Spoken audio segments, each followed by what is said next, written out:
Hello guys, my name is Bala. Welcome to the second part of the Securities Lending video presentation series. If you haven't watched the first part of the series, I strongly recommend that you watch the first video before continuing with this one. Before we get started, let's look at some common terminology or jargons used in securities lending. The first one is known as basis points or BPS, and it's pronounced BIPS. The easiest definition would be to say 100 basis points is equal to 1%. In order to understand the usage of basis points, let's look at the definition of a fee or a rebate. The fee or rebate of a transaction denotes the cost to borrow or lend a financial instrument. And this is generally represented in basis points. The cost to borrow or lend a stock in securities lending is not always a round number like 1% or 2% or 25%. The cost is generally a fractional number like 0.15%, 2.75%, or 8.45%. To be honest, I don't know when this term was coined, but my guess is this terminology was invented to make the representation of a cost easier. For example, it's much easier to say that the cost to borrow a stock is 45 basis points than to say 0.45%. That's my guess. The third terminology is collateral. Collateral is something a borrower is expected to put up to indemnify the lender against price movements or counterparty risks. Counterparty risks can be defaulting on payments or bankruptcy or going out of business. So if a lender has given stock to a borrower, he expects to be compensated for the loss in case the borrower goes out of business. The collateral that's generally accepted are cash and non-cash instruments. Generally, lenders accept only certain types of non-cash instruments.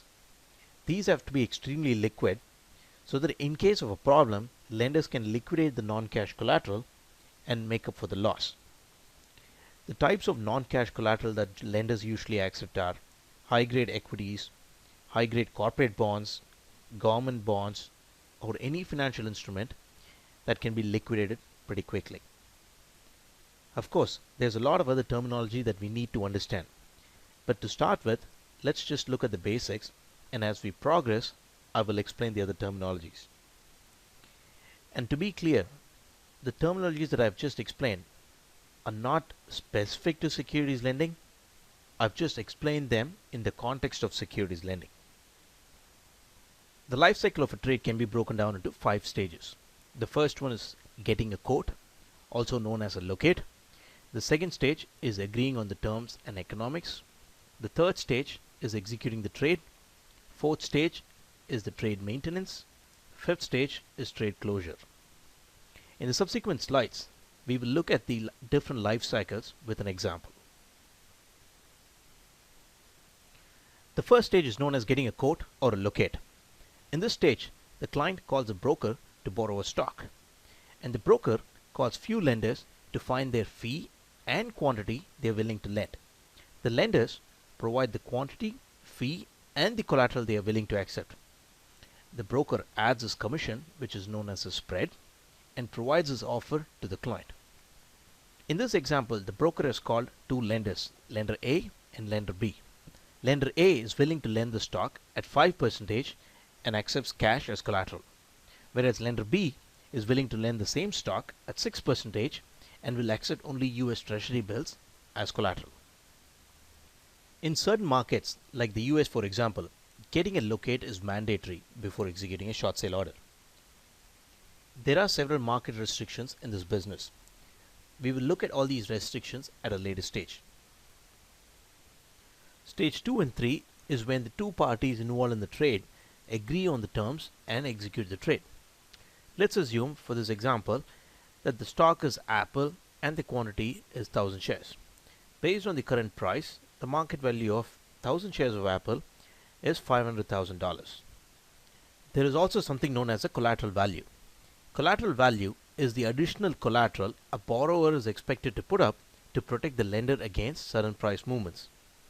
Typically, the margin includes about 2 or 5%. So in this case, the collateral value is $525,000 based on a 5% margin. The client is happy to do the trade at 6% versus cash collateral. The broker agrees to lend the stock to the client at 6% versus cash, which is $525,000 as collateral.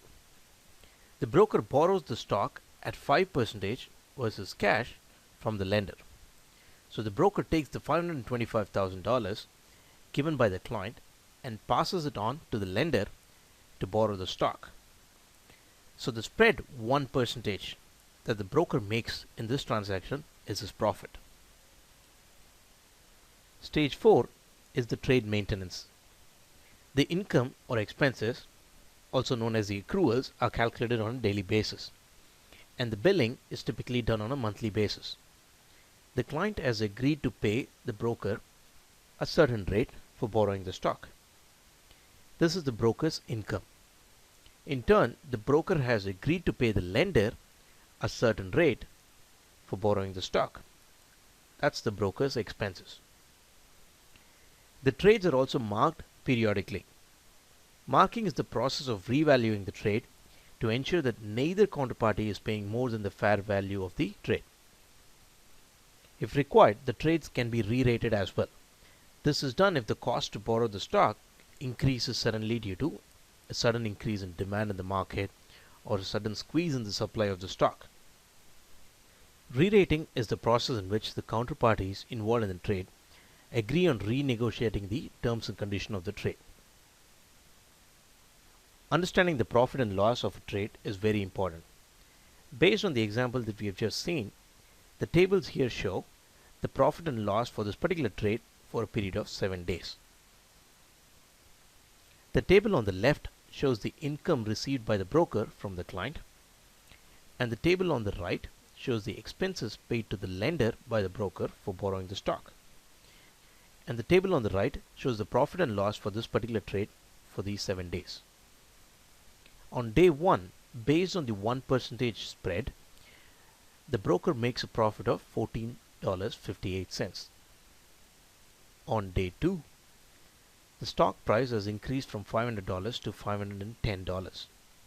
As a result, the broker is making a profit of $14.88. On day 3, the price has increased to $520 and the broker is making a profit of $15.17. However, on day 4, the stock price has fallen to $480. As a result, the broker is only making a profit of $14. On day 5, the broker is now making a loss of $26.83. This is because the lender has increased the loan rate to 8%, but the broker has not re-rated the loan to the client. As a result, on day 5, the broker is making a loss. On day 6, however, the loan to the client has been re-rated to 9%, and now the broker is making a profit of $13.13. On day 7, the price has not changed, and the rates have not changed, and the profit is still $13.13. Overall, for these 7 days, the broker has made a profit of $58.04. The formula used to calculate the accruals for this particular example is given below. Stage 5 is trade closure. Let's assume that the client does not need the stock anymore. He wants to close the trade. So the client returns the stock back to the broker. The client can either buy the stock in the market and return it to the broker, or the client can refinance the position by borrowing the same stock at a cheaper rate from another broker and returning the stock back to the first broker. The broker now returns the stock back to his lender because he does not have a need for it. So this closes the trade. In our next presentation series, we will look at collateral management in detail and also the role of some third parties. Thank you for watching this video presentation series, and please send me your questions and comments at stock.borrow.loan@gmail.com. Thank you.